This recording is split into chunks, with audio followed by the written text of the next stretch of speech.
बात कर लेते हैं मल्टीप्लिकेशन थ्योरम और एडिशन थ्योरम, जो बहुत ज़्यादा इम्पोर्टेंट है प्रोबेबिलिटी के लिए। तो उससे आने से पहले कुछ इम्पोर्टेंट नोटेशन है जिसको ध्यान में रखना है। क्या है नोटेशन, देख लेते हैं। कहीं पे पी ए लिखा हुआ है इस तरह से, इसका मतलब क्या होगा, probability of occurrence of event ए। ठीक है, ऐसे लिखा हुआ है, मतलब क्या समझना है कि इसका मतलब क्या हुआ, probability of occurrence of event A, P A complement, या ऐसे लिखा हो, इन दोनों में से किसी तरीका से लिखा हो, इसको क्या क्या पढ़ेंगे, probability of non occurrence of event ए। ठीक है, probability of occurrence of event A and probability of non occurrence of event ए। इसको वेन डायग्राम से समझते हैं। मान लेते हैं कि ये वाला जो है पूरा सैंपल स्पेस है, पूरा का पूरा जो रेक्टेंगल लिए है वो सैंपल स्पेस है, और ये वाला मान लेते हैं कि इवेंट ए है। तो आप लोग को मालूम होगा कॉम्प्लीमेंट का मतलब क्या होता है। तो अगर ये वाला इवेंट ए है तो इसके बाहर जितना भी होगा इस सैंपल स्पेस का वो क्या कहलाएगा, ए कॉम्प्लीमेंट कहलाएगा। ठीक है, इसके बाहर जितना भी आएगा वो क्या कहलाएगा, ए कॉम्प्लीमेंट कहलाएगा। और ए का प्रोबेबिलिटी और ए कॉम्प्लीमेंट के प्रोबेबिलिटी का सम हमेशा कितना होगा, 1 होगा। ये पहले से भी जानते थे और अभी भी वेन डायग्राम से क्लियर हो गया होगा। कैसे, इसका प्रोबेबिलिटी और इसके कॉम्प्लीमेंट का प्रोबेबिलिटी, मतलब इसके बाहर का जो भी है रीजन, उसमें जो इवेंट आ रहा है उसका प्रोबेबिलिटी, तो दोनों का प्रोबेबिलिटी ऐड कीजिएगा, मतलब सैंपल स्पेस का प्रोबेबिलिटी, और सैंपल स्पेस का प्रोबेबिलिटी हमेशा 1 आता है। ठीक है, तो ध्यान में रखिएगा। Third number, P A plus B लिखा हो, या पी ए और बी लिखा हो, या पी ए यूनियन बी लिखा हो। ठीक है, ऐसे लिखा हो, ऐसे लिखा हो, या ऐसे लिखा हो, इसका मतलब क्या होता है, तो probability of occurrence of A और बी, या probability of occurrence of A और बी और बोथ, या probability of occurrence of at least one of A और बी। अब यहाँ पे देखो 3 लैंग्वेज है, इन तीनों में से कुछ भी लैंग्वेज आ जाए तो उसको हम लोग लिखेंगे कैसे, तो ऐसे लिखेंगे, इन तीनों में से किसी एक तरीका से लिखेंगे। जनरली हम लोग इस तरीका से लिखते हैं, A union B, P A union B. क्या है, तो probability of occurrence of A और बी का है, या probability of occurrence of A और बी और बोथ का है, या probability of occurrence of at least one of A और बी का है। 2 इवेंट की बात चल रही है यहाँ पे। तो पी ए प्लस बी लिखो, या पी ए और बी लिखो, या पी ए यूनियन बी लिखो, बात सेम है। ठीक है, ये नोटेशन हम लोग इसलिए पढ़ रहे हैं क्योंकि अभी हम लोग पढ़ेंगे जब थ्योरम, मल्टीप्लिकेशन थ्योरम और एडिशन थ्योरम, तो वहां पे होगा क्या कि जैसे पी ए यूनियन बी का फॉर्मूला क्या होता है, मतलब इसको ब्रेक कैसे करेंगे वहां देखेंगे, इसको या इंटरसेक्शन वाले को ब्रेक कैसे करेंगे वहां देखेंगे थ्योरम में। अब ब्रेक करेंगे और ब्रेक करने आएगा वो तो मल्टीप्लिकेशन या एडिशन थ्योरम जो भी पढ़ेंगे वहां से ब्रेक करने आएगा। तो पहले तो क्वेश्चन जो आपको देगा, तो क्वेश्चन जो भी रहेगा एग्जाम में, उस क्वेश्चन को पढ़ के पहले हम लोग क्या करेंगे, उसका नोटेशन लिखेंगे, मतलब मैथमेटिकली कैसे नोटेशन लिखेंगे। और मैथमेटिकली नोटेशन लिखने के बाद जब वह नोटेशन के फॉर्म में आ जाएगा, मैथमेटिकली नोटेशन के फॉर्म में आ जाएगा, तब उसको ब्रेक करने के लिए हम लोग मल्टीप्लिकेशन या एडिशन थ्योरम के पास जाएंगे। और जब वो ब्रेक हो जाएगा उसके बाद जो जिसका वैल्यू होगा, क्रॉसपॉन्डिंग प्रोबेबिलिटी जो भी होगा उसको रखेंगे और आंसर लाएंगे। ठीक है, अभी नहीं समझ में आ रहा होगा कोई बात नहीं कि क्या करेंगे। खैर अभी ये समझो कि अगर इन तीनों लैंग्वेज में से कुछ भी दे दे तो उसको मैथमेटिकली अगर लिखना हो सिंबल में तो ऐसे ही लिखेंगे, या ऐसे लिखेंगे या ऐसे लिखेंगे। ठीक है, आगे देखेंगे और क्लियर हो जाएगा। पी ए इंटू बी हो, या पी ए एंड बी हो, या पी ए इंटरसेक्शन बी हो, ये तीनों हो। और ये कब लिखा जाएगा, जब लैंग्वेज ऐसा हो, probability of occurrence of both A and be together, यानी कि probability of occurrence of both A and be together, यानी ए भी कहे और बी भी कहे, यानी यहाँ ए भी होना चाहिए बी भी होना चाहिए, दोनों एक साथ होना चाहिए, तब पी ए इंटू बी लेंगे या पी ए एंड बी लेंगे या पी ए इंटरसेक्शन बी लेंगे।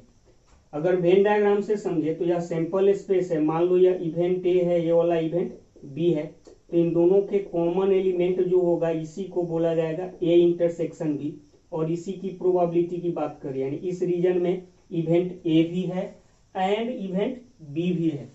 यहाँ पे लैंग्वेज को पकड़ना, बोले probability of occurrence of A and B, और कहीं कहे probability of occurrence of A और बी, दोनों में फर्क है। जहां भी ऑप्शन होगा वहां पे यूनियन जाएगा और जहां पे कंडीशन होगा वहां पे इंटरसेक्शन जाएगा। यह ध्यान रखिएगा कि एंड या ऐसे प्रोडक्ट का साइन हो या इंटरसेक्शन, तीनों क्या होता है इक्विवेलेंट होता है, और हो या प्लस का साइन हो या यूनियन, ये भी तीनों आपस में इक्विवेलेंट होता है। और प्लस या यूनियन, यूनियन का भी काम क्या है ऐड करना ही, इस प्लस का काम भी क्या है ऐड ही करना है। तो और मतलब कि ऑप्शन, जैसे मान लो अगर बोले कि आपको 2 आम खाना है या 4 आम खाना है, मान लो तुम्हारे पास तुमको 4 आम दे दिया जाए, आम का मौसम है, आम पे एग्जाम्पल ले रहे हैं, मान लो तुमको 4 आम दे दिया जाए, ठीक है 4 आम दे दिया एक वैरायटी का, फिर क्या किया कि फिर 4 आम दे दिया दूसरे वैरायटी का, और आपसे यह बोला जाए कि आपको इसमें से भी आम खाना है, यानी वैरायटी 1 में से भी खाना है और वैरायटी 2 में से खाना है। इसका मतलब हम वैरायटी 1 में से खाएं तो भी काम चल जाएगा, वैरायटी 2 में से खाएं तो भी काम चल जाएगा, दोनों में से खाएं तो भी काम चल जाएगा। समझ में आ रहा है ना?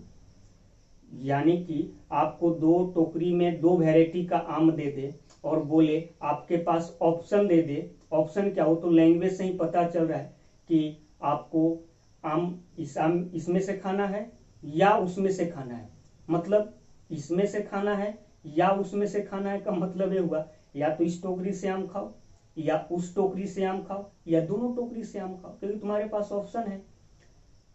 समझ में आ रहा है? लेकिन अगर आपसे कहे कि आपको इस टोकरी से भी खाना है एंड उस टोकरी से भी खाना है, इसका मतलब क्या हुआ हमें दोनों टोकरी से खाना होगा। यानी जब भी अगर कंडीशन हो तब कंडीशन मतलब एंड, और जब भी कंडीशन हो तो इंटरसेक्शन यूज करेंगे, और जब भी ऑप्शन हो यानी और हो तो यूनियन यूज करेंगे। ठीक है, और यूनियन का काम है प्लस, जैसे 2 नंबर को जोड़ना है तो 2 + 2 तो क्या करेंगे 4, 2 नंबर को ऐड करना है तो प्लस साइन लेंगे। लेकिन जब भी 2 सेट को ऐड करना है तब यूनियन लेंगे, सेट को प्लस साइन से नहीं ऐड करेंगे। जैसे मान लो जितना भी बिहार का स्टूडेंट है और दिल्ली का स्टूडेंट है, सबको आपस में मिलाना है, मिलाना है मतलब आपस में ऐड करना है। ऐड करने का मतलब समझ रहे हो ना, जितना भी दिल्ली का स्टूडेंट होगा और जितना भी पटना का स्टूडेंट होगा उनको क्या करना है एक साथ मिला देना है। तब क्या करेंगे दिल्ली का स्टूडेंट यूनियन पटना का स्टूडेंट लिखेंगे। जैसे ही दिल्ली का स्टूडेंट यूनियन पटना का स्टूडेंट, तब ये क्या बोला जाएगा कि यह जो है दिल्ली और पटना का जितना भी स्टूडेंट है उन सबका सेट है। यहाँ पे ऐसे नहीं लिखेंगे कि दिल्ली का स्टूडेंट प्लस पटना का स्टूडेंट। समझने के लिए तो ऐसे लिख सकते हैं, लेकिन मैथमेटिकली सही क्या है तो ऐसे। तो जब भी 2 सेट को ऐड करना है तो यूनियन का यूज करते हैं, और जब भी 2 सेट का 2 नंबर को ऐड करना है तो प्लस साइन यूज करते हैं। मतलब यूनियन और प्लस दोनों क्या एक दूसरे के इक्विवेलेंट है, दोनों का काम क्या है आपस में मिलाना ही, लेकिन एक का काम है नंबरों को मिलाना और एक का काम है सेटों को मिलाना और एक दूसरे। तो यहाँ पे वही हम लोग देख रहे हैं यहाँ पे कि ए और बी कहने का मतलब क्या ऑप्शन है, यहाँ पे ए और बी ऑप्शन है। यहाँ पे क्या है ए एंड बी, तो जब भी एंड लगा हो तो इंटरसेक्शन और लगा हो तो यूनियन। उसी तरह सेम लाइन पे ऐसे बोल सकते हैं कि इंटरसेक्शन मतलब क्या, प्रोडक्ट। इंटरसेक्शन का मतलब प्रोडक्ट होता है। अच्छा, इसको भी समझ लेते हैं। मान लो यह इवेंट ए है, ये वाला इवेंट बी है, और यह सैंपल स्पेस है। तो ए यूनियन बी कहने का मतलब ए का भी एलिमेंट और बी का भी एलिमेंट। यहां ध्यान दीजिएगा, ए का भी एलिमेंट और बी का भी एलिमेंट हम बोल रहे हैं। अगर यही बोलते ए का भी एलिमेंट एंड बी का भी एलिमेंट, तब अलग हो जाता। यहाँ पे बहुत इंपॉर्टेंट है लैंग्वेज को पकड़ना। आप अगर लैंग्वेज को समझ जाते हैं तो सिंबल में लिख सकते हैं, और सिंबल में जैसे ही लिख लिए उसके बाद लाइफ इजी है, क्योंकि उसके बाद हम लोग पढ़ेंगे मल्टीप्लीकेशन और एडिशन थ्योरम, जो इसको बड़े आराम से ब्रेक करेगा। इसके बाद क्या होगा वो ब्रेक करके बताएगा, ए क्या होगा, इसको कैसे ब्रेक करेंगे वो बताएगा। ठीक है, तो यहाँ पे हम क्या बोल रहे हैं कि ए और बी बोले वो अलग बात है, और ए एंड बी बोले अलग बात है। ए और बी में ऑप्शन है, ए एंड बी में कंडीशन है। ऑप्शन हो यूनियन यूज करेंगे, और कंडीशन हो इंटरसेक्शन यूज करेंगे। तो अब तो बहुत बोल दिया, अब तो समझ में आ गया होगा। चलो 5th number, P B by A कहीं लिखा हो तो पी बी बाई ए का मतलब probability of occurrence of B when event A is already occur. इसको भी ध्यान में रखिएगा, ऐसे पी बी अपॉन ए लिखा है मतलब probability of occurrence of B when event A is already occur. अगर मान लो ऐसे लिखा हो कहीं पे पी ए बाई बी, तो इसको क्या पढ़ेंगे, तो probability of occurrence of event A when event B is already occur. यानी जो डिनोमिनेटर में लिखा होता है वो ऑलरेडी हो चुका होता है, और जो न्यूमरेटर में होता है उसी का प्रोबेबिलिटी हम लोग निकालते हैं। तो इसको भी ध्यान में रखिएगा। तो एक बार फिर से देखते हैं, ये सब तो आसान है, क्लियर ही हो गया होगा। अगर आपके पास ऐसे लिखा हो लैंग्वेज में कि प्रोबेबिलिटी ऑफ ए और बी, या प्रोबेबिलिटी ऑफ ए और बी और बोथ, या probability of at least one of A और बी, इन तीनों के लिए A union P A union B लिखो, या पी ए और बी लिखो, या पी ए प्लस बी लिखो। तीनों का मतलब एक ही है। ऐसे भी है, इसको ऐसे लिख सकते हैं, ऐसे भी है, इसको ऐसे लिख सकते हैं। Probability of occurrence of both A and be together, तब क्या लिखेंगे, पी ए इंटरसेक्शन बी लिखेंगे, या पी ए एंड बी लिखेंगे, या पी ए इंटू बी लिखेंगे। और पी बी बाई ए है, यानी probability of occurrence of B when event A is already occur. छाप लिए। देखिए अब एडिशन थ्योरम। एडिशन थ्योरम क्या है, तो if events are not mutually exclusive. ध्यान रखिएगा, जब भी थ्योरम होगा तो थ्योरम को ब्रेक करने के लिए कुछ कंडीशन होता है। तो यहाँ पे कंडीशन पहला क्या है एडिशन थ्योरम में, कि अगर इवेंट्स जो हो वह म्यूचुअली एक्सक्लूसिव नहीं हो। अब म्यूचुअली एक्सक्लूसिव होता क्या है ये भी बताए थे, कि इवेंट्स को म्यूचुअली एक्सक्लूसिव तब बोला जाएगा जब कुछ भी इंटरसेक्शन न हो। जैसे मान लेते हैं कि ए इंटरसेक्शन बी अगर क्या हो जाए, फाइव हो जाए, ए इंटरसेक्शन बी फाइव हो जाए, यानी कुछ भी एलिमेंट नहीं आए, तो क्या बोलेंगे कि ए और बी म्यूचुअली एक्सक्लूसिव है। लेकिन यहाँ क्या है कि इवेंट नॉट म्यूचुअली एक्सक्लूसिव, मतलब ए इंटरसेक्शन बी कुछ ना कुछ आ रहा है, यानी ए इंटरसेक्शन बी में कुछ ना कुछ एलिमेंट आ रहा है, तो उसी की बात कर रहे हैं। यहाँ पे इवेंट्स म्यूचुअली एक्सक्लूसिव नहीं है। तो कैसे ब्रेक करेंगे, पी ए यूनियन बी, इसको ब्रेक करना है। तो P A union B equal to होगा P A plus P B minus P A intersection B. यही फॉर्मूला है, फर्स्ट फॉर्मूला, कि P A union B equal to क्या होगा, P A plus P B minus P A intersection B. कैसे आया, इसको तुम सेट से समझ सकते हो, सेट थ्योरी से। मान लो यह इवेंट ए है, ए वाला इवेंट बी है, ध्यान से देखना। तो ये वाला जो बीच वाला पोर्शन होगा वो क्या कहलाएगा, ए इंटरसेक्शन बी कहलाएगा। अब क्या होगा कि हम क्या कर रहे हैं कि ए यूनियन बी लिख रहे हैं। ए यूनियन बी कहने का मतलब क्या हुआ, तो ए यूनियन बी कहने का मतलब ए का सारा एलिमेंट और बी के सारा एलिमेंट को मिलाकर एक सेट बना रहे हैं। तो ए यूनियन बी में कौन कौन आएगा, तो क्या किए, सेट ए ले लिए। सेट ए मतलब सेट ए का सारा एलिमेंट प्लस सेट बी यानी सेट बी का सारा एलिमेंट लेकिन यहाँ पे गड़बड़ हो गया। ए यूनियन बी में आपको मालूम होगा कि कभी भी सेट अगर हम लोग लिखते हैं तो सेट में एलिमेंट को रिपीट नहीं करते। ठीक है, समझाने के लिए बता रहे हैं, मतलब सीधा सीधा तरीका से। ऐसे और भी तरीका है लेकिन ये बहुत आसान है, सबसे आसान यही है कि ए यूनियन बी का मतलब क्या हुआ, तो ए का एलिमेंट और बी के एलिमेंट को आपस में मिलाकर लिखना है। तो क्या किए, पहले ए मतलब क्या, ए का सारा एलिमेंट ले लिए, ठीक है, प्लस बी कहने का मतलब बी का सारा एलिमेंट ले लिए। लेकिन यहाँ पे एक चीज गड़बड़ हो गया। गड़बड़ क्या हुआ कि जो कॉमन वाला पार्ट था वो ए के तरफ से भी आ गया यहाँ पे और बी के तरफ से भी आ गया। मतलब ये कॉमन वाला पार्ट ओवरलैप हो गया, ए के तरफ से भी बी के तरफ से भी, मतलब यह 2 बार काउंट हो चुका है यहाँ पे। तो हमें क्या करना होगा, हमें तो एक ही बार काउंट करना है, तो इसलिए एक बार सब टैग करेंगे। तो A union B minus A union B कर दिए। यही आप लोग पढ़े होंगे सेट थ्योरी में फॉर्मूला, यहाँ पे एन यूज करके कि n A union B equal to n A plus n B minus n A intersection B, याद आ रहा होगा।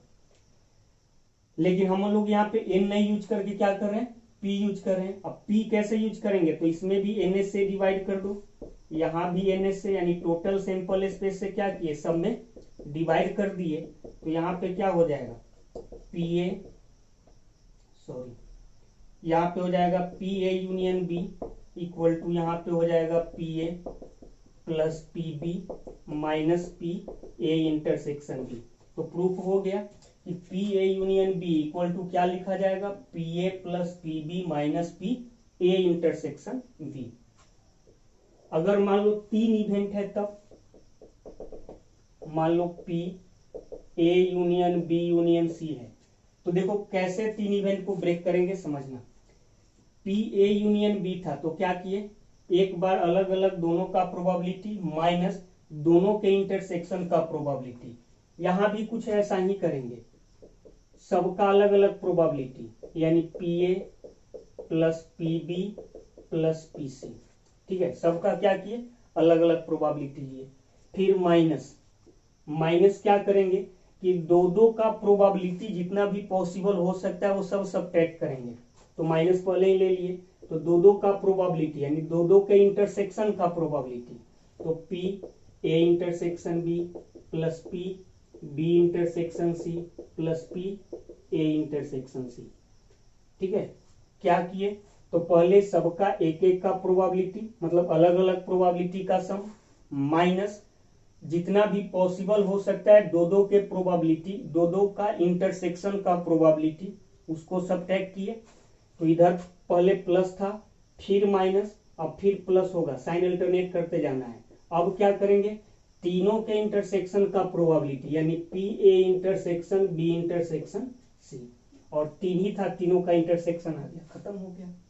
अगर मान लो यही 4 इवेंट होता, चलो ये भी देख लो, P A union B union C union D 4 event होता, तो इसी लाइन पे आते क्या करते, सबका अलग अलग प्रोबेबिलिटी माइनस दो का इंटरसेक्शन का प्रोबेबिलिटी, माइनस के बाद फिर प्लस 3 के इंटरसेक्शन का प्रोबेबिलिटी, फिर प्लस के बाद माइनस 4 का इंटरसेक्शन का प्रोबेबिलिटी, और 4 ही था वहां पे, खत्म हो जाता। मतलब क्या करेंगे, ऐसे P A plus P B plus P C plus P D, मतलब सबका अलग अलग प्रोबेबिलिटी माइनस दो का इंटरसेक्शन का प्रोबेबिलिटी, तो P A intersection B plus P B intersection C plus plus जितना भी हो सकता है दो का इंटरसेक्शन का प्रोबेबिलिटी वो सब लेंगे, माइनस के बाद फिर प्लस क्या करेंगे, 3 के इंटरसेक्शन का प्रोबेबिलिटी यानी P A intersection B intersection C माइ plus P A intersection B intersection D plus जितना भी हो सकता है वो सब ले लिए, 3 का इंटरसेक्शन का, प्लस के बाद फिर माइनस क्या होगा, चारों का इंटरसेक्शन का प्रोबेबिलिटी, तो P A intersection B intersection C intersection D, यही होगा फॉर्मूला। ठीक है, तो एक बार फिर से समझिए फॉर्मूला, डायरेक्ट अगर लिखना हो कैसे लिखेंगे, जब 2 इवेंट हो बीच में यूनियन हो, यूनियन के लिए मतलब अभी एडिशन थ्योरम की बात कर रहे हैं, तो पी ए यूनियन बी हो तो करेंगे क्या, पहले अलग अलग प्रोबेबिलिटी माइनस दो दो का इंटरसेक्शन का प्रोबेबिलिटी, माइनस के बाद फिर प्लस तीन तीन का इंटरसेक्शन का प्रोबेबिलिटी।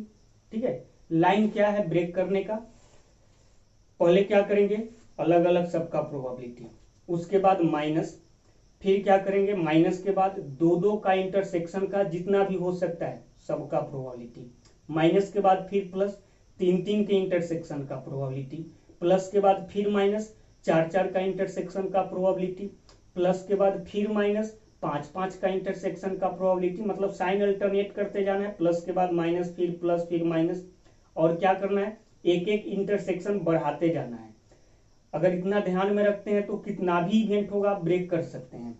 जैसे पी ए यूनियन बी है तो दो ही इवेंट है यहाँ पे, तो अलग अलग दोनों का प्रोबेबिलिटी और उसके बाद साइन चेंज होगा माइनस दोनों का इंटरसेक्शन, दो दो का इंटरसेक्शन का प्रोबेबिलिटी, तो दो दो का इंटरसेक्शन में यही ये दो है ही तो बस यही एक आएगा। लेकिन यहाँ पे अगर तीन इवेंट हो तो सबका अलग अलग प्रोबेबिलिटी माइनस दो दो का इंटरसेक्शन का प्रोबेबिलिटी, यानी P A intersection B plus P B intersection C minus P A intersection C, minus के बाद प्लस तीन तीन के इंटरसेक्शन का प्रोबेबिलिटी, तो तीनों का इंटरसेक्शन का प्रोबेबिलिटी यहाँ यहीं पे ही खत्म हो गया, इसके बाद नहीं आएगा। चार है यहाँ पे चार इवेंट है तो सबका अलग अलग प्रोबेबिलिटी माइनस दो दो का इंटरसेक्शन का प्रोबेबिलिटी प्लस तीन तीन का इंटरसेक्शन का प्रोबेबिलिटी माइनस चार चार का इंटरसेक्शन का प्रोबेबिलिटी। तो उम्मीद करते हैं कि भावनाओं को समझ गए होंगे कैसे लिखना है। चलो अब एडिशन थ्योरम में फर्स्ट नंबर हम लोग क्या कर रहे थे कि अगर इवेंट्स म्यूचुअली एक्सक्लूसिव नहीं है तब की बात कर रहे थे। चलो 4 नंबर मिटाते हैं, आ गया होगा आप लोग को, लिखने थोड़ा सा स्पेस चाहिए इसलिए इसको मिटा रहे हैं। Second number, if events are mutually exclusive, अगर इवेंट्स क्या है म्यूचुअली एक्सक्लूसिव है। ध्यान दीजिएगा फर्स्ट नंबर में क्या था नॉट म्यूचुअली एक्सक्लूसिव, तब कैसे ब्रेक करना है। सेकेंड नंबर क्या है कि इवेंट जो है वो म्यूचुअली एक्सक्लूसिव है, यानी कि यहाँ पे ए बी सी डी ये सब जो भी यूज किए थे वो सब क्या था म्यूचुअली एक्सक्लूसिव था। यहाँ पे म्यूचुअली एक्सक्लूसिव नहीं है, जैसे A and B are mutually exclusive, are mutually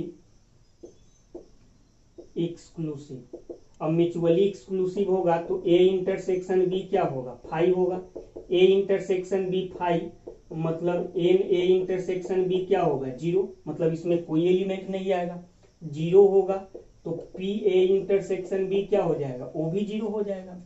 इसका मतलब कि अगर इवेंट सब म्यूचुअली एक्सक्लूसिव होगा तो जितना भी इंटरसेक्शन वाला पार्ट है उन सभी का प्रोबेबिलिटी क्या होगा जीरो। जब जीरो हो जाएगा तो अब तो फॉर्मूला बड़े आराम से लिख सकते हो कि पी ए यूनियन बी को क्या लिखेंगे P A plus P B, ऐसे लिखते क्या है पी ए यूनियन बी को कैसे लिखते हैं P A plus P B minus P A intersection B, ये तो हमेशा ही हम लोग लिखते हैं। लेकिन इस पर्टिकुलर केस में इवेंट्स क्या है म्यूचुअली एक्सक्लूसिव है, यानी इसका प्रोबेबिलिटी क्या हो गया जीरो, यानी यहां से क्या लिखा जाएगा पी ए यूनियन बी क्या हो जाएगा तो P A plus P B, simple इतना होगा, इंटरसेक्शन वाला नहीं आएगा। सेकेंड नंबर, अगर मान लो ऐसे हो जाए तीन इवेंट आ जाए P A union B union C तो क्या लिखेंगे तो P A plus P B plus P C, ऐसे लिख देंगे। Third number, P A union B union C union D चार इवेंट हो तब क्या लिखेंगे कैसे तो simple P A plus P B plus P C plus P D. आगे इंटरसेक्शन वाला होता अगर इस लाइन पे जाते, लेकिन वो क्या हो गया सब जीरो हो गया, क्यों क्योंकि यहाँ पे इवेंट्स म्यूचुअली एक्सक्लूसिव है। तो एडिशन थ्योरम में क्या याद रखना है, एडिशन थ्योरम में हम लोग यूनियन वाले को ब्रेक करने के लिए सीखे हैं, इसको तो हमेशा ब्रेक कर सकते हैं, बस इवेंट्स क्या होना चाहिए अगर म्यूचुअली एक्सक्लूसिव नहीं है तो ऐसे ब्रेक करेंगे और म्यूचुअली एक्सक्लूसिव है तब ऐसे ब्रेक करेंगे। मान लो तुमको कंफ्यूजन हो गया, क्वेश्चन पढ़े और क्वेश्चन पढ़े तुमको पता ही नहीं चल रहा है कि म्यूचुअली एक्सक्लूसिव है या नहीं है। तो जब अगर ऐसा हो कि म्यूचुअली एक्सक्लूसिव है या नहीं है यह पता न चले तो तुम ऐसे ही ब्रेक करो, ठीक है, ऐसे ब्रेक करो और उसके बाद उसको बनाओ। खैर क्वेश्चन को अगर आराम से पढ़ोगे, अच्छे से पढ़ोगे, समझोगे तो पता चल जाता है कि म्यूचुअली एक्सक्लूसिव है या नहीं और क्या होता है म्यूचुअली एक्सक्लूसिव, अगर ये सब मालूम है तो उम्मीद करते हैं सब क्लियर हो गया होगा। छापो। बात करते हैं अब multiplication theorem. Addition theorem clear है, मल्टीप्लीकेशन थ्योरम देखो, P A intersection B. Addition में ए यूनियन बी वाला मतलब यूनियन वाले को ब्रेक किए थे इंटरसेक्ट, और मल्टीप्लीकेशन में इंटरसेक्शन वाले को देखेंगे कैसे ब्रेक करेंगे। तो P A intersection B equal to होगा P A into P B by A, ठीक है, ऐसे लिखेंगे। और हाँ क्या है, फर्स्ट नंबर क्या है कि events are not independent. Event क्या है, इंडिपेंडेंट नहीं है। इंडिपेंडेंट नहीं है डेट मीन्स डिपेंडेंट है। जैसे ए और बी इवेंट ले रहे हैं तो ए बी पे डिपेंड कर रहा है, मतलब ए का होना बी पे डिपेंड कर रहा है। तो पी ए इंटरसेक्शन बी है तो इसको लिखेंगे कैसे, P A into P B by A. अब मालूम है आपको कि पी ए मतलब probability of occurrence of event A into P B by A का मतलब probability of occurrence of event B when A is already occur. कोई कहे कि नहीं हम ऐसे नहीं ब्रेक करेंगे, ऐसे ब्रेक कर लिए, पहले पी बी ले लिए तो ले लो, तो पी बी इंटू अब आगे क्या होगा पी ए बाई बी, तो पी ए बाई बी ऐसे भी लिख सकते हैं।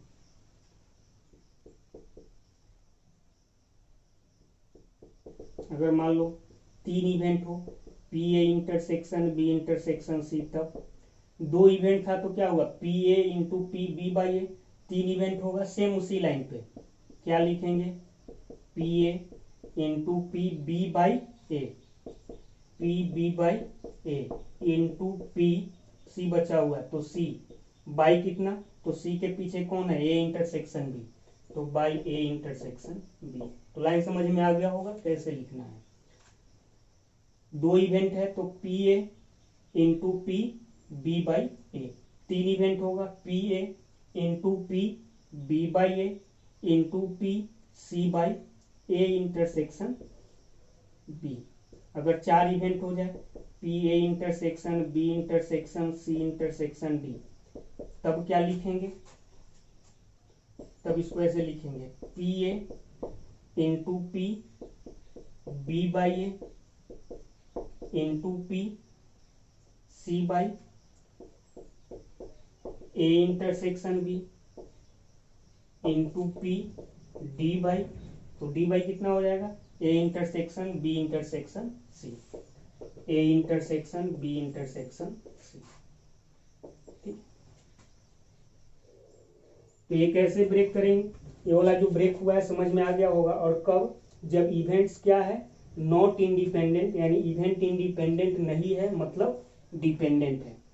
सेकेंड नंबर देख लेते हैं, इफ इवेंट्स आर इंडिपेंडेंट। अगर इवेंट इंडिपेंडेंट है, इंडिपेंडेंट होगा मतलब अगर मान लो if A and B are independent, अगर ए और बी इंडिपेंडेंट होगा तो पी ए बाई बी को हम पी ए लिख सकते हैं, नहीं लिख सकते हैं, ए और बी इंडिपेंडेंट है तो पी ए बाई बी को पी ए लिख सकते हैं, पी ए लिख सकते हैं। क्यों, क्योंकि यह क्या बोल रहा है probability of occurrence of event A when B is already occur. अब ए और बी इंडिपेंडेंट है तो बी हो नहीं हो उससे क्या फर्क पड़ रहा है को, क्योंकि ए और बी तो इंडिपेंडेंट है। जब ए और बी इंडिपेंडेंट है मतलब एक का होना दूसरे पे डिपेंड ही नहीं कर रहा है, तो पी ए बाई बी यानी ए का प्रोबेबिलिटी जब बी ऑलरेडी हो चुका है इसको डायरेक्ट हम पी ए ही लिख सकते हैं। तो इसीलिए जब भी अगर इवेंट इंडिपेंडेंट होगा तो पी बाई बी ए की जगह पे केवल क्या आएगा पी बी ही आ जाएगा। यहाँ पी बी बाई ए के जगह पे यहाँ भी पी बी आएगा, P C by A intersection B के जगह पे क्या आ जाएगा, पी सी आ जाएगा।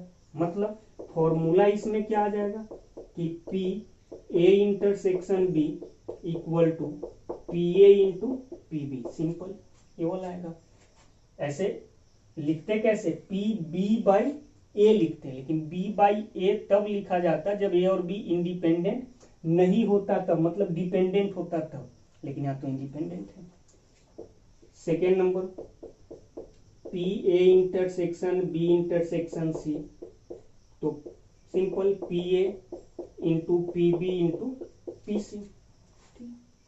Third number, P A intersection B intersection C intersection D, तो क्लियर है,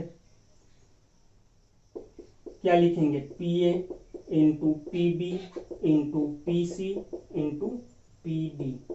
ठीक है, तो सब समझ में आ गया होगा कि अगर इवेंट डिपेंडेंट है तो इंटरसेक्शन वाले को ऐसे ब्रेक करेंगे, और इवेंट अगर इंडिपेंडेंट है तो इंटरसेक्शन वाले को ऐसे ब्रेक करेंगे। तो उम्मीद करते हैं कि एडिशन थ्योरम और मल्टीप्लिकेशन थ्योरम आप लोग को क्लियर हो गया होगा। तो कभी भी लैंग्वेज क्वेश्चन में अगर लैंग्वेज दे, क्वेश्चन हम बनाएंगे कैसे, हम लोग अभी देखेंगे, क्वेश्चन प्रैक्टिस करेंगे। तो जब भी अगर लैंग्वेज दे क्वेश्चन में तो उस लैंग्वेज को अच्छे से पढ़िए। पढ़ने के बाद इवेंट्स मान लिए अपने तरफ से, जो भी इवेंट्स का प्रोबेबिलिटी निकालने के लिए करा ए बी सी करके, उसको क्या करो कि जो हमें चाहिए उसको सिंबल में लिखेंगे।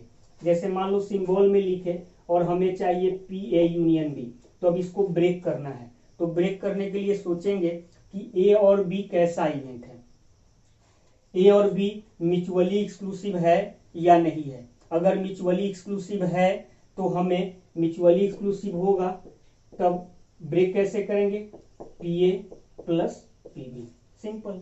अगर म्यूचुअली एक्सक्लूसिव नहीं होगा तब ब्रेक कैसे होगा, P A plus P B minus P A intersection B.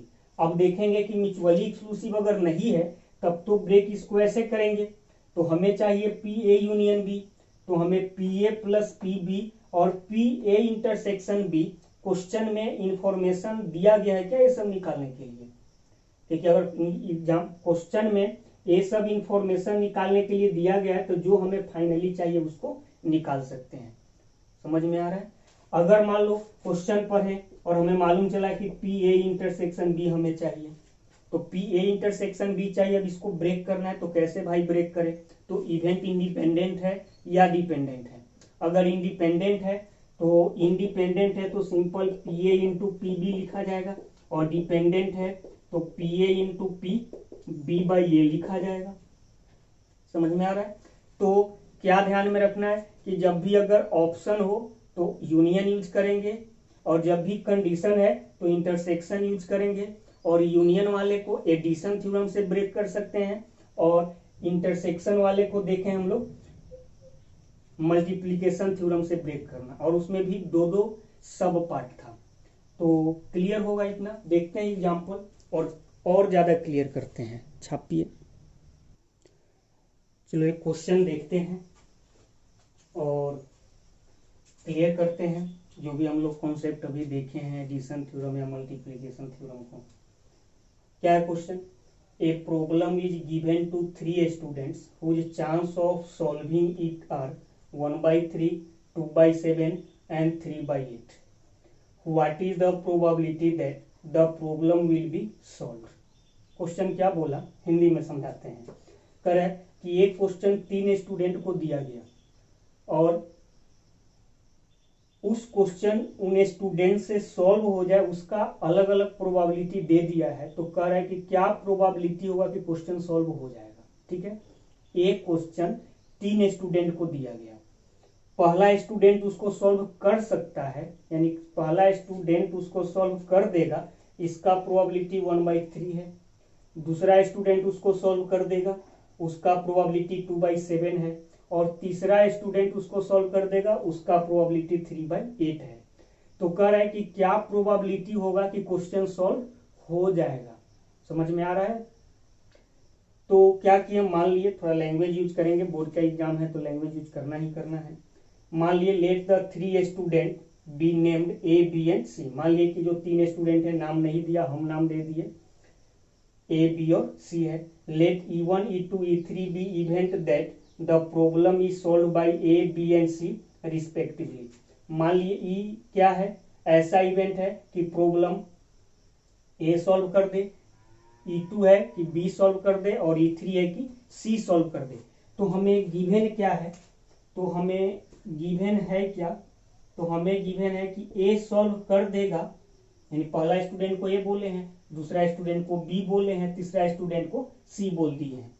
तो ए सॉल्व कर देगा, उसका प्रोबेबिलिटी यानी PE1 कितना है 1/3, PE2 क्या है तो 2/7, और PE3 क्या है तो 3/8। अभी तक में कोई दिक्कत नहीं होना चाहिए, अभी कुछ हुआ नहीं है। अभी तो बस क्या किए, लैंग्वेज यूज किए हैं।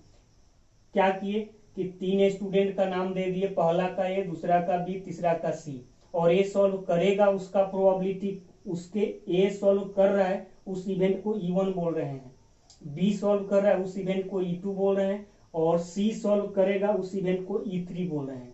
तो ए सॉल्व कर रहा है, उसका प्रोबेबिलिटी 1/3 दिया है, मतलब PE1 1/3 है, PE2 2/7 है, और PE3 3/8 है। ठीक है, अभी तो कुछ हुआ भी नहीं।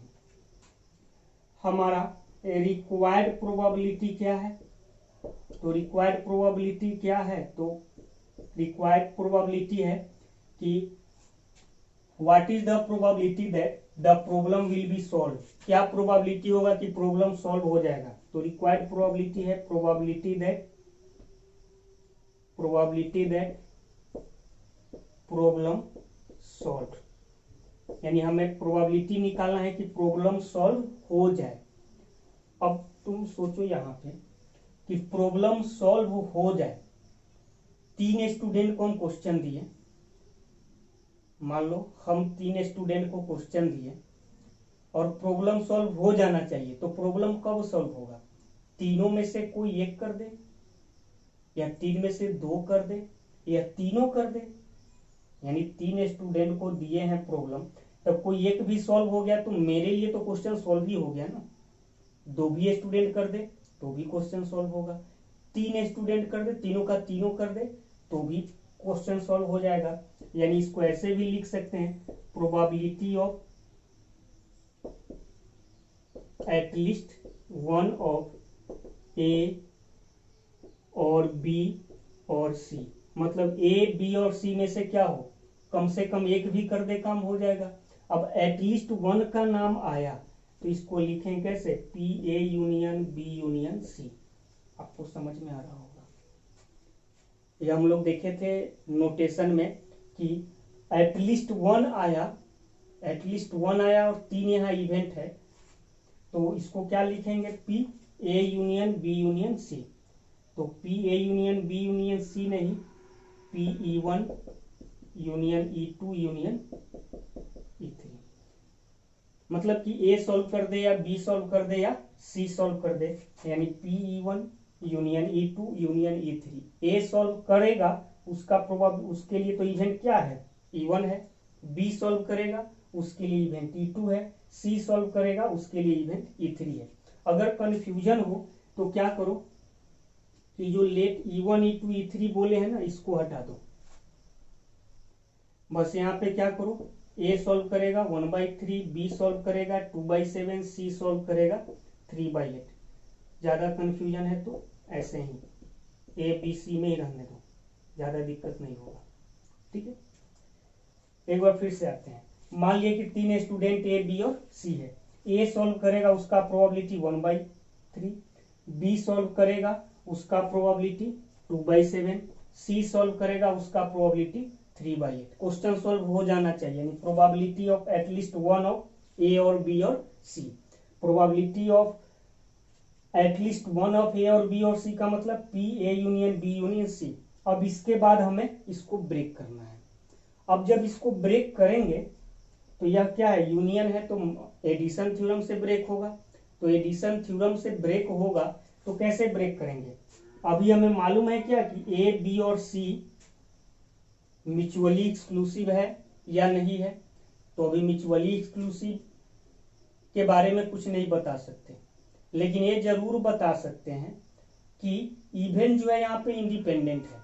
यानी यहाँ पे क्या है, here A B and C are independent. यहाँ पे इवेंट्स क्या है, इंडिपेंडेंट है। देखो एक क्वेश्चन में हम टाइम बहुत ज्यादा ले रहे हैं समझाने में, क्योंकि ये क्वेश्चन को अगर अच्छे से समझा दिए, तरीका समझा दिए, सोचने का तरीका आ गया, तो बाकी क्वेश्चन में टाइम नहीं लगेगा, बड़े आराम से बन जाएगा। इसीलिए कंसेप्ट पे और एक आध दो क्वेश्चन पे बहुत ज्यादा हम टाइम देते हैं, उसके बाद आप लोग से क्वेश्चन बन भी जाता होगा बहुत फास्ट। तो एक क्वेश्चन को समझिए थोड़ा आराम से, रिलैक्स होकर, इसको समझ गए, क्या क्या इसमें दिक्कत हो सकता है बनाने में, सब डिस्कस करेंगे यहाँ पे। तो चलो यहाँ पे हम लोग आ गए, इसको ब्रेक करना है तो म्यूचुअली एक्सक्लूसिव नहीं होगा तो भी ब्रेक कर सकते हैं, म्यूचुअली एक्सक्लूसिव होगा तो भी ब्रेक कर सकते हैं, लेकिन म्यूचुअली एक्सक्लूसिव है या नहीं है ये अभी नहीं बता सकते। तो लेकिन ये जरूर बता सकते हैं कि ए बी और सी कैसा इवेंट है, तो इंडिपेंडेंट है।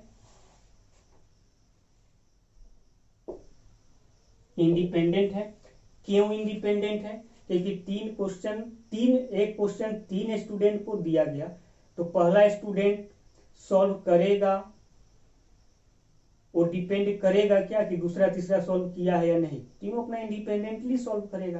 तो इवेंट्स यहाँ पे इंडिपेंडेंट है। लेकिन अगर मान लो कि ये भी हम बोले थे कि अगर मान लो कि P कहीं पे A यूनियन B हो और A और B म्यूचुअली एक्सक्लूसिव है नहीं मालूम, तो कोई बात नहीं, इसको ऐसे तो ब्रेक कर ही सकते हो, PA plus PB minus P intersection B, हमेशा ऐसे ब्रेक कर सकते हो।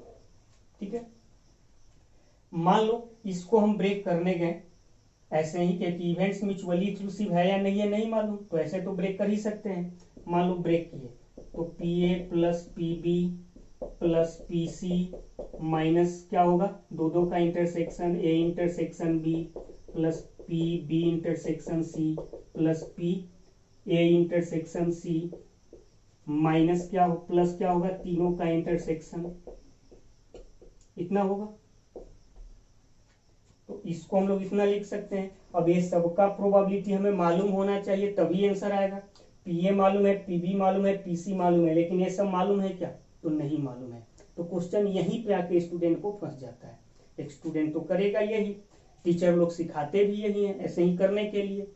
अब इस करेंगे क्या, स्टूडेंट करता क्या है कि यहाँ पे आएगा, यहाँ पे आने के बाद इसको ऐसे ब्रेक कर दिया। अब ऐसे ब्रेक कर लिया तो इसके जगह पे तो वैल्यू मालूम है, यहाँ से इसका भी मालूम है, इसका भी मालूम है, ये सब का मालूम हमें नहीं है। अब जब ये सब का हमें वैल्यू नहीं मालूम है तो इसका आंसर भी नहीं आएगा। अब बोलेगा क्वेश्चन की बहुत टफ है, प्रोबेबिलिटी टफ होता ही है, कोई प्रोबेबिलिटी टफ नहीं होता है, बस सिस्टमेटिक ढंग से उसको क्या करो, तुम देखो समझो, बड़े आराम से बन जाएगा। तो मेरा कहना यह है कि इसको अगर ऐसे हम ब्रेक किए तब तो दिक्कत है। दिक्कत यही है कि आगे जो ये फॉर्म लेगा उसमें ऐसा टर्म आएगा जिसका प्रोबेबिलिटी हमें मालूम ही नहीं है, क्वेश्चन में दे भी नहीं रखा है।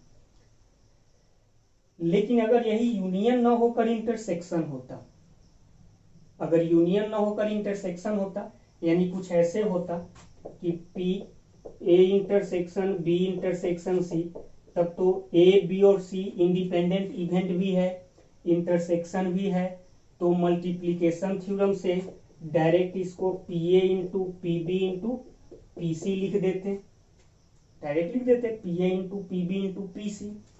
अब PA कितना 1/3, PB कितना 2/7, PC कितना 3/8, मल्टीप्लाई करते यह आंसर हमारा आ जाता। लेकिन इतना आंसर कब आता, जब हमें इंटरसेक्शन वाला निकालना होता तब।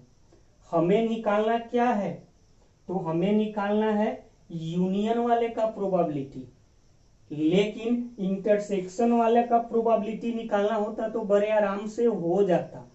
समझ में आ रहा है दिमाग में कुछ। और यूनियन वाले का निकालना है हमें, और यूनियन वाले का जो फॉर्मूला होता है उस पे अगर हम ब्रेक किए तो क्या हुआ कि कुछ ऐसा टर्म यहाँ पे बना फॉर्मूला में कि जिसका प्रोबेबिलिटी हमें क्वेश्चन में दे नहीं रहा है, नहीं दिया हुआ है। तो इसका मतलब ये हुआ कि किसी तरह हमें क्या करना होगा कि इस यूनियन वाले को, इस यूनियन के साइन को इंटरसेक्शन में चेंज करना होगा। तो अब यूनियन के साइन को क्या करेंगे, इंटरसेक्शन में चेंज करेंगे। समझ में आ रहा है क्यों इंटरसेक्शन में चेंज करने जा रहे हैं? क्योंकि यूनियन पे ब्रेक किए कोई फायदा नहीं, तो इंटरसेक्शन पे ब्रेक करेंगे। इंटरसेक्शन पे ब्रेक करेंगे, फायदा ही फायदा है। तो इंटरसेक्शन पे ब्रेक करो। आ रहा है वो तुम लोग के समझ में कि हम ही केवल समझ रहे हैं?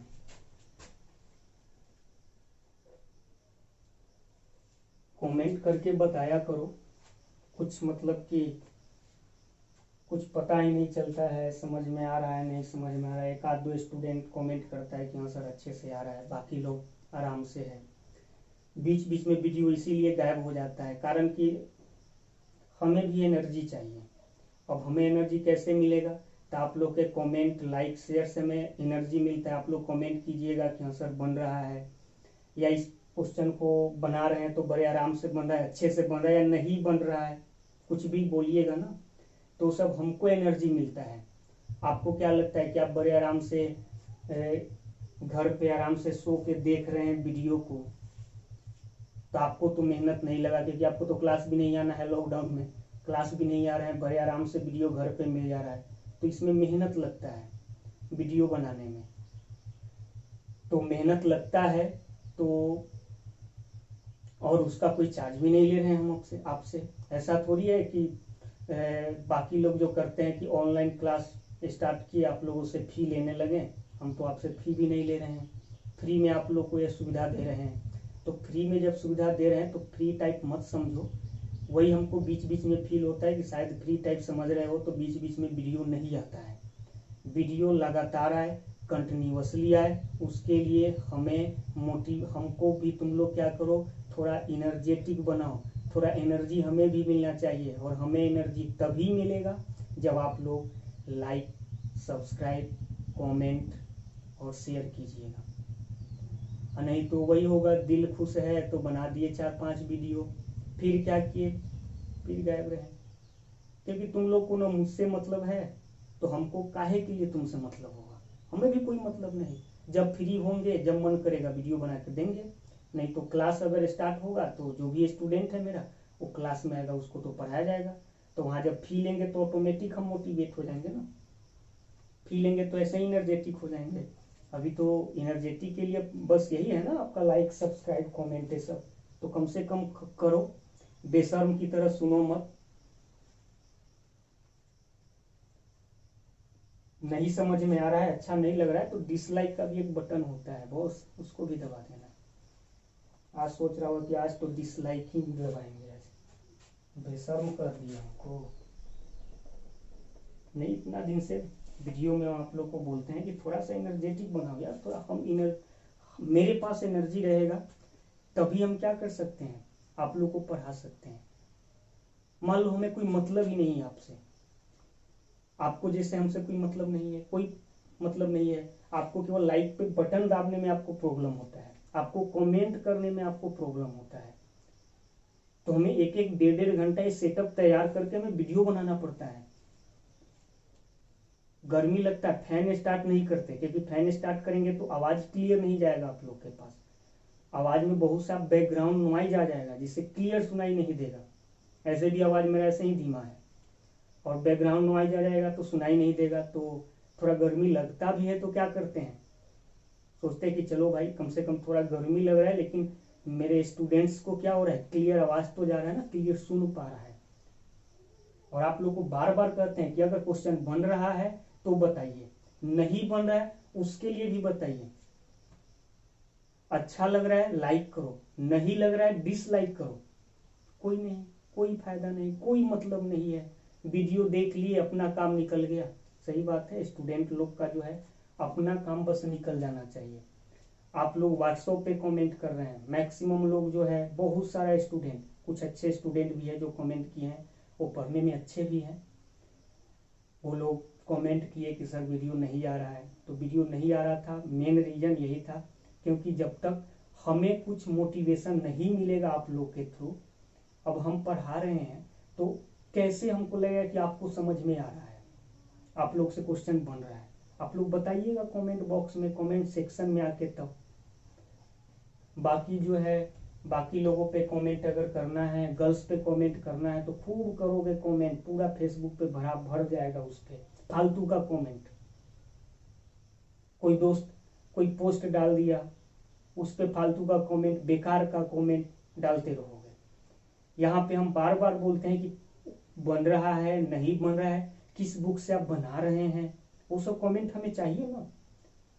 तो थोड़ा सा करो, नहीं तो वही हाल होगा। फिर कुछ वीडियो बनाएंगे और जब तक खुश हैं तब तक बनाएंगे, फ्री हैं बनाएंगे, कुछ काम में उलझ जाएंगे नहीं बनाएंगे, मोटिवेशन होगा, काम में उलझे हुए रहेंगे तो भी टाइम निकाल के आप लोग को वीडियो हम प्रोवाइड करवाएंगे। तो आप लोग पे डिपेंड करता है, क्योंकि आप लोग से कोई फी नहीं ले रहे हैं, आपसे बस यही रिक्वेस्ट है कि आप लोग सीख रहे हैं या नहीं सीख रहे हैं वो हमें बताइए, क्योंकि आप बताइएगा तभी हम मोटिवेट होंगे, एनर्जेटिक होंगे, और भी ज़्यादा वीडियो बनाएंगे, तेजी में वीडियो बनाएंगे और आप लोग के सामने लाएंगे, क्योंकि हम देखेंगे कि बच्चा आप सीख रहा है मेरा, तो चलो जल्दी जल्दी सिलेबस को क्या करते हैं, कंप्लीट करवाते हैं। चलो आते हैं यहाँ पे, बहुत बोल दिए। कहाँ थे भाई? यहाँ पे थे कि 3 स्टूडेंट था। एक बार फिर से आते हैं कि 3 स्टूडेंट है, 3 स्टूडेंट है, उनको एक क्वेश्चन दिया गया और क्वेश्चन सॉल्व करेगा। उन तीनों का अलग अलग प्रोबेबिलिटी दिया गया था, तो कह रहा था क्या प्रोबेबिलिटी होगा कि क्वेश्चन सॉल्व हो जाएगा। तो यहाँ से हम जब निकाले तो कुछ इतना आया। अब इसको ब्रेक करने गए तो अभी मिटाए थे, ब्रेक जब करने जाएंगे तो देखेगी इसको जब एडिशन थ्योरम पर जब इसको ब्रेक करेंगे तो कुछ ऐसा टर्म आ जाएगा ब्रेक होने के बाद जिसका प्रोबेबिलिटी हमें क्वेश्चन में दिया ही नहीं गया है। तो वैसे तो ब्रेक नहीं करेंगे। फिर ये भी देखे थे वहां साइड में कि अगर यूनियन के जगह पे इंटरसेक्शन होता तो मजा आ जाता। मतलब A B C independent event है, तो क्वेश्चन से डायरेक्टली पता चल रहा है कि दिया नहीं गया है, लेकिन लैंग्वेज से पता चल रहा है, क्वेश्चन से पता चल रहा है कि ए बी और सी क्या है, इंडिपेंडेंट इवेंट है। तो A B C independent event है, तो इंटरसेक्शन में अगर होता तो बड़े आराम से ब्रेक करते, इसका आंसर आ जाता। लेकिन है यूनियन में, तो अब हमारा एम क्या होगा कि इस यूनियन को किसी तरह क्या करें, इंटरसेक्शन में ब्रेक कर दें। अब यूनियन को इंटरसेक्शन में ब्रेक करना है तो इसको अभी रखते हैं होल्ड पे, आते हैं एक नोट पढ़ते हैं। यहाँ पे आएंगे, वहां पे एक नोट पढ़ते हैं, बहुत इंपॉर्टेंट नोट है। If A B and C are independent events, then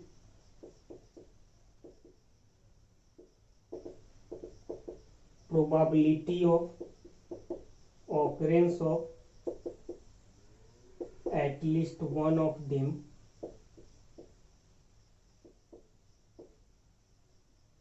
equal to. देखिए क्या है, इस नोट को समझिए पहले, फिर आ जाएंगे हम क्वेश्चन पे।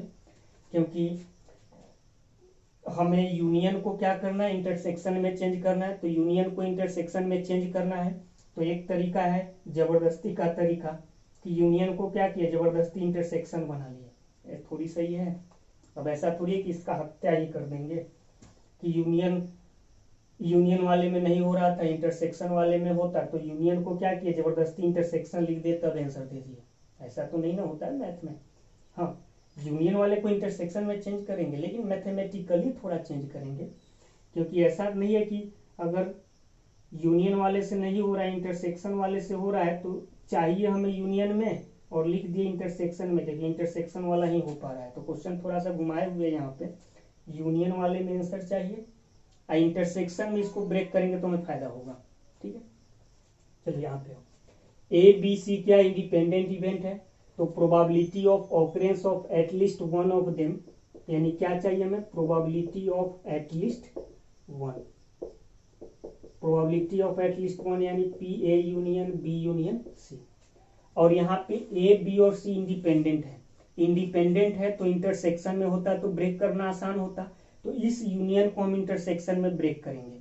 कैसे ब्रेक करेंगे तो समझो, आप लोग जानते होंगे कि किसी इवेंट ई का प्रोबेबिलिटी और उस इवेंट के ना होने का प्रोबेबिलिटी का सम 1 होता है, यानी P E plus P E complement equal to क्या होगा 1 होगा। तो इसको अगर पूरे को ई माने तो पीई को लिख सकते हैं 1 minus P A union B union C का कंप्लीमेंट, ऐसे लिख सकते हैं। ठीक है, यहीं से लिखे हैं कि P E plus P complement 1 होगा तो पीई को 1 माइनस पीई कंप्लीमेंट लिख सकते हैं। तो पी इतना को 1 माइनस पी इसका कंप्लीमेंट लिख सकते हैं, लिख सकते हैं ना। अब आप लोग सेट थियरी में पढ़े होंगे डी मॉर्गन्स लॉ।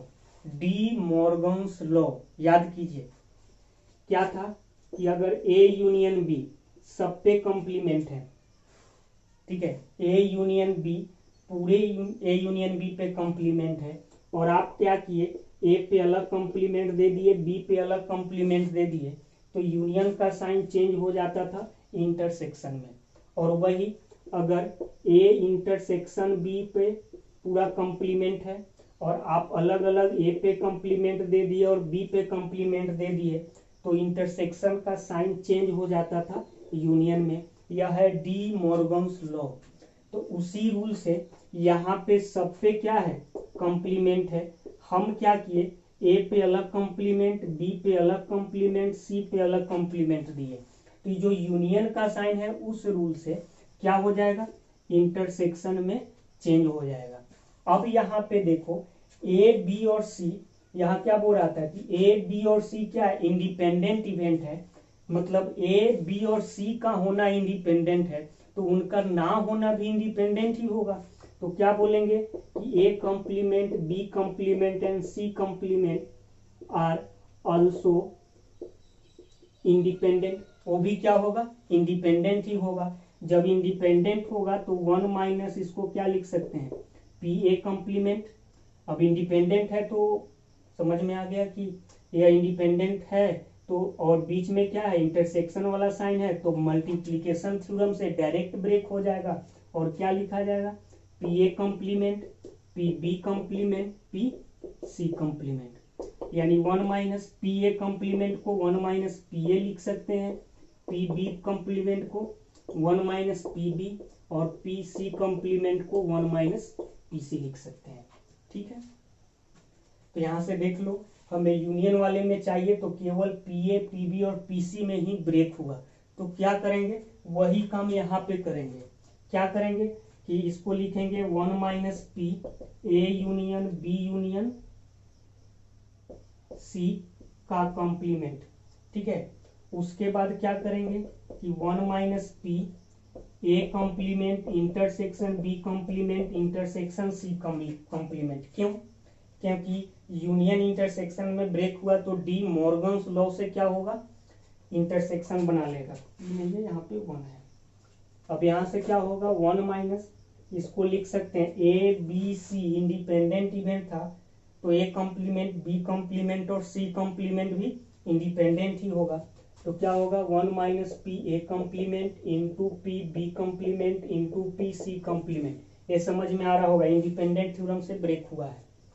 अब 1 माइनस पी ए कंप्लीमेंट को 1 minus P A, P B complement को 1 माइनस पी बी और पी सी कंप्लीमेंट को 1 माइनस पी सी।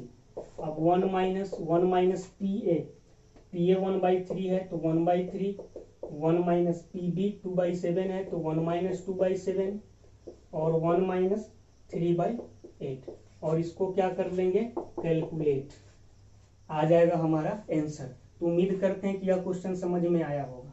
छापिए।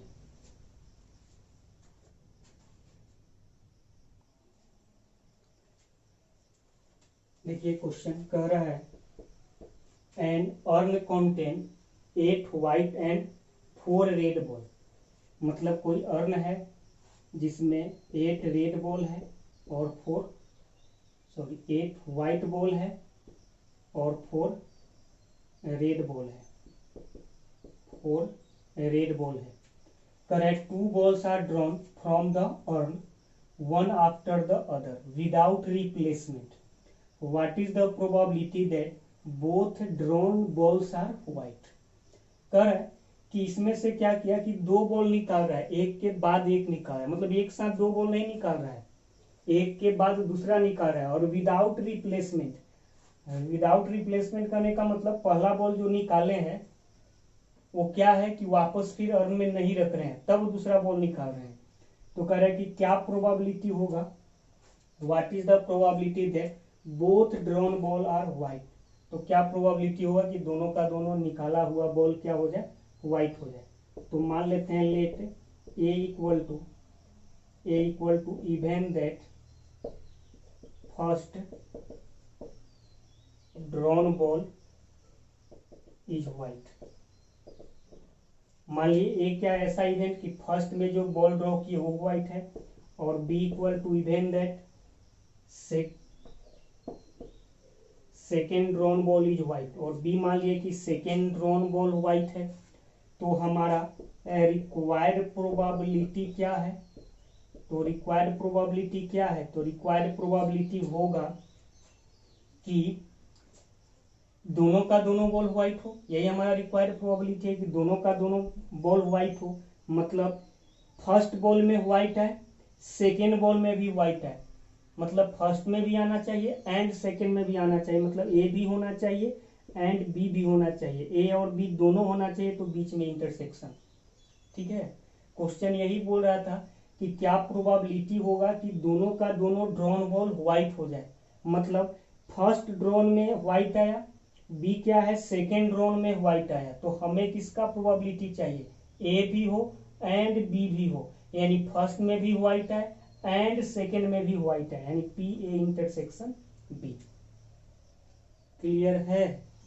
अब पी ए इंटरसेक्शन बी, अब यहां पे इस क्वेश्चन में अगर तुम देखो तो इस क्वेश्चन में क्या है कि इवेंट ए और बी इंडिपेंडेंट या डिपेंडेंट है।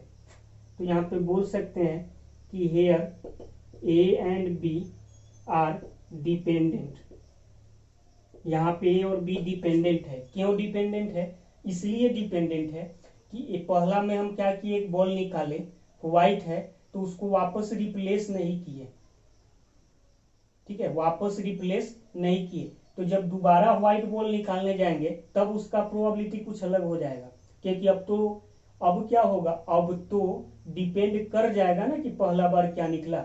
जैसे अगर हम यहाँ पे इस कंडीशन में एक व्हाइट बॉल का प्रोबेबिलिटी निकाले तो कितना होगा, 8 बाई व्हाइट बॉल यानी फेवरेबल 8, और टोटल होगा 12, यानी 8/12 हो जाएगा।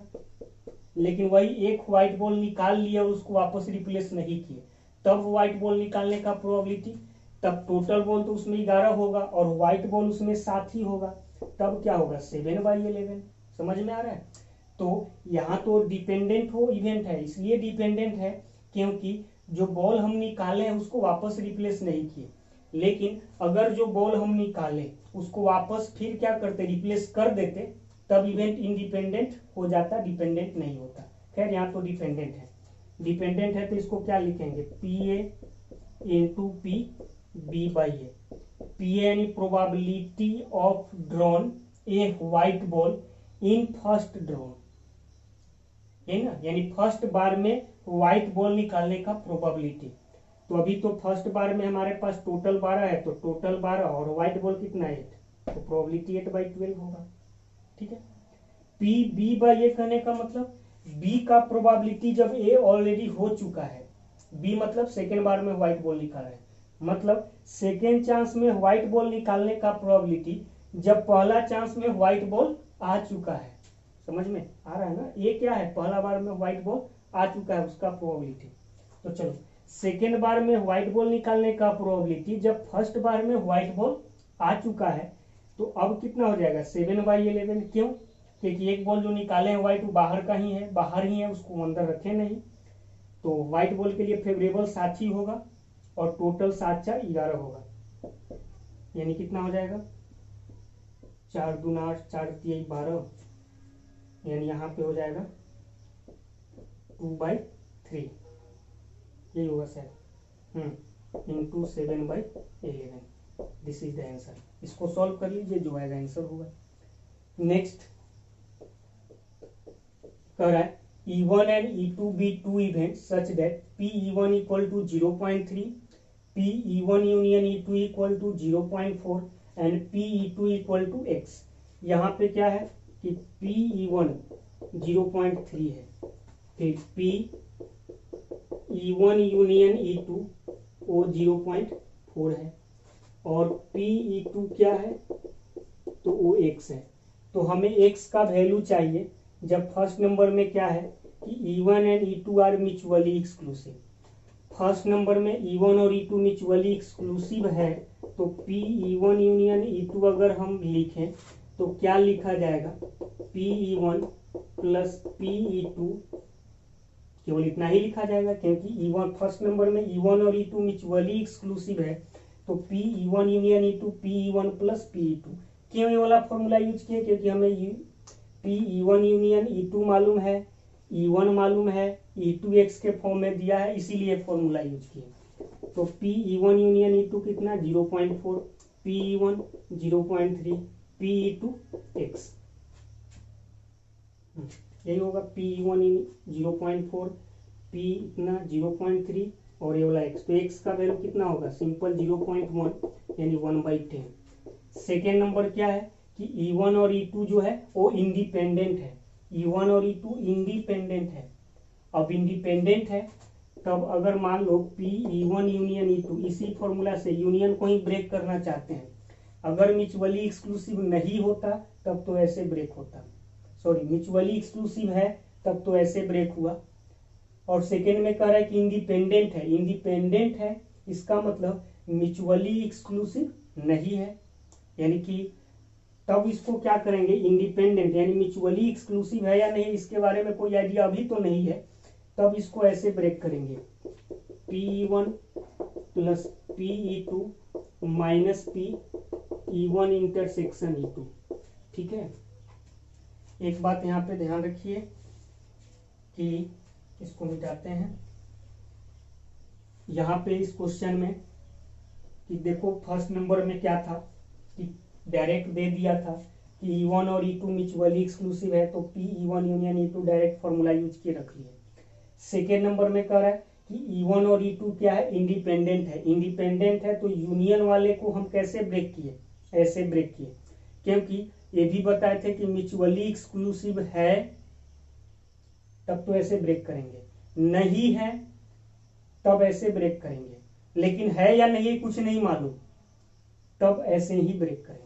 ठीक है, अब क्या होगा PE1 यूनियन E2, तो PE1 यूनियन E2 के जगह पे चलो वैल्यू अगर रखने जाए तो यहाँ तो 0.4 रख देंगे, PE1 के जगह पे तो PE1 के जगह पे 0.3 रख देंगे, PE2 के जगह पे x रख देंगे, लेकिन PE1 यूनियन E2 के जगह पे, तो PE1 यूनियन E2 के जगह पे क्या रखेंगे, तो इस क्वेश्चन में तो नहीं दिया गया है, तो निकालेंगे, कैसे निकालेंगे, तो PE1 यूनियन E2 और E1 यूनियन E2, E1 और E2 क्या है, इंडिपेंडेंट है, क्वेश्चन सेकेंड है तो इंडिपेंडेंट है, तो इसको लिख सकते हैं PE1 इंटरसेक्शन E2 को क्या लिख सकते हैं, PE1 इंटू PE2। समझ में आ रहा है ना, क्योंकि E1 और E2 इंडिपेंडेंट है, तो PE1 कितना कितना 0.3 और PE2 कितना x, यानी कितना होगा 0.3x, तो यहाँ पे रख देंगे x माइनस 0.3x। अब कैलकुलेट कर लो, 0.4 0.3 सब्ट्रैक्ट होगा 0.1, फिर x माइनस तो हो जाएगा 0.7x, तो यहाँ से x का वैल्यू क्या होगा 0.1/0.7 यानी फाइनली 1/7 आंसर। तो उम्मीद करते हैं कि आज जो है एडिशन थ्योरम, मल्टीप्लिकेशन थ्योरम, उसको यूज कैसे करना है, कुछ नोटेशन ये सब देखे थे। मल्टीप्लिकेशन थ्योरम 12 के बोर्ड 12 का जो बुक होगा उसमें फर्स्ट नंबर में क्या है कि कंडीशनल प्रोबेबिलिटी है, तो वाला नहीं, उसके बाद में आपको मिलेगा मल्टीप्लिकेशन थ्योरम, बाद वाले एक्सरसाइज में मल्टीप्लिकेशन थ्योरम। तो उस मल्टीप्लिकेशन थ्योरम का क्वेश्चन जाकर देखिए, कुछ बनेगा।